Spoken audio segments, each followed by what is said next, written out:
Walk on and preferred walk on. What's the difference? Okay, so this is gonna be a short video. In this baseball, um, where we are right now in baseball, this is a big thing right now. What I've been seeing the last 5 months or 6 months or so with the new changes of the rules, with the COVID flush back, the change, transfer portals, the JUCOs, uh, walk-ons are huge right now, and I know it sucks. Everybody wants scholarship money, and baseballs are ready.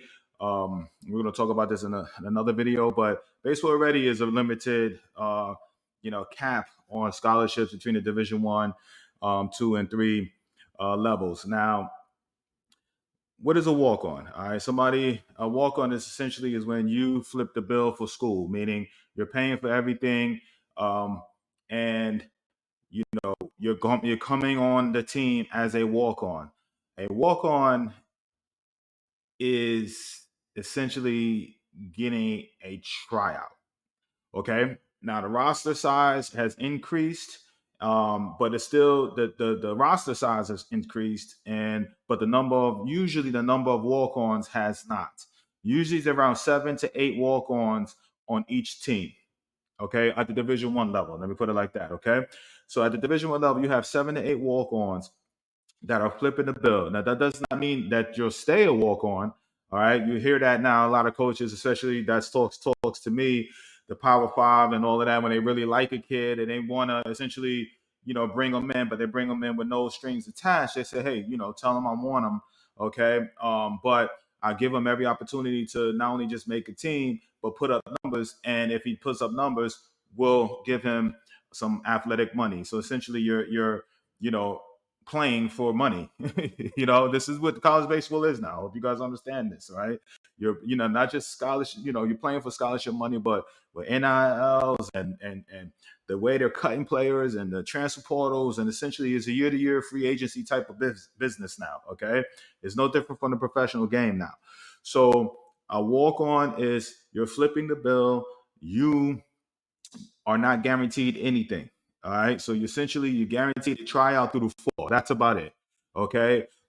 These coaches, they'll promise you here and talk to you about, hey, just I'll get you here. We're going to give you a shot and all of that. But once you get on this field, and it's a walk-on opportunity, you got to play and produce right away. Okay. Now, a preferred walk-on is when you essentially have a spot on the team is yours for you to lose. Okay, when that coach, again, you want to make sure you have a coach that is true to his word. When they say, hey, he'll have a preferred walk on, just that little term preferred means, you're essentially, it's a stronger opportunity for you to make that team. You can still not make that team, okay, but there is a stronger chance for you to make the team. Okay. Now, why would they do this? Okay. Well, with the limited rosters, with the expanded rosters, okay, but still the limited amount of scholarships available at the Division One level. I'm just talking about the Division One, okay? We're going to talk about roster sizes and all that in other videos, okay? But at the Division One level, why would he want to bring on a preferred walk on? It's because they're only allowed 11.7 scholarships, okay? And it's only 40. They're increasing. They're increasing this to 40 man rosters now. So they may have 50, 60 kids in there. They're going to have to trim it down to 40, and out of those 48 of those kids, usually it's going to be about 30 to 32 of those kids are going to be scholarship players. Where in the past, it used to be about 25 to 27 with scholarship, and you can have up to 35 man rosters now. Okay. But now they switched it. So now, now it's more kids can be on a roster, but they still not, expanding on the scholarship. So it's pretty tough, man, out there. And it's been tough sledding for this past 5 months, 5 or 6 months or so in its recruiting trail with the new rule changes for really good players. Really good players are having to take walk-on spots, and it's just the nature of the beast right now. And I have coaches, other friends of mine, or dads, and sometimes they say, "Oh, I would not go nowhere without no money." It's a different game now. It's just a different game. That doesn't mean that he won't get all the opportunity to make a team or even get an opportunity to make scholarship money. I got a kid just recently last week, as we're speaking right now. He's applying for the school now, but he's getting a large amount of academic money for this Division 1 school. But he's a senior and he's going to a Division 1 school.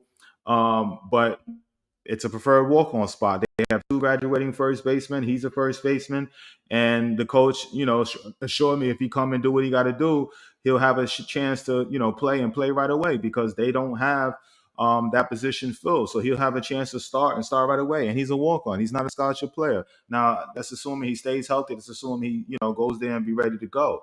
So yes, it is it's not a bad thing from a walk-on standpoint. And truth be told, where we are right now in this game, for Division 1s especially, this is tough. All right, this is a strong possibility that this may be what it is at this point right now. Again, I talked to this on the previous video, but this past year was 48% of scholarship money was giving to incoming freshmen. All right. That number was down and it's going to continue to go down between transfer portals with the increase of roster spots between transfer portal kids, JUCO kids. They're getting first dibs on this money. They're proven players. Okay. So then it goes to the senior class players. So it's just what it is right now, the nature of the game. Does it make it right? No, but that's what it is. Okay, so preferred walk on and a regular walk on. Regular walk on, essentially, you're flipping the bill, and you're gonna have to make that. Both times you're gonna have to make the team, but now four with a walk on, you got the four, and you got to do what you got to do. You got to essentially got a few months worth of showcasing what you got, and there's no guarantees past that. Okay, so I hope I explained that well. All right. I'll see you guys in the next video.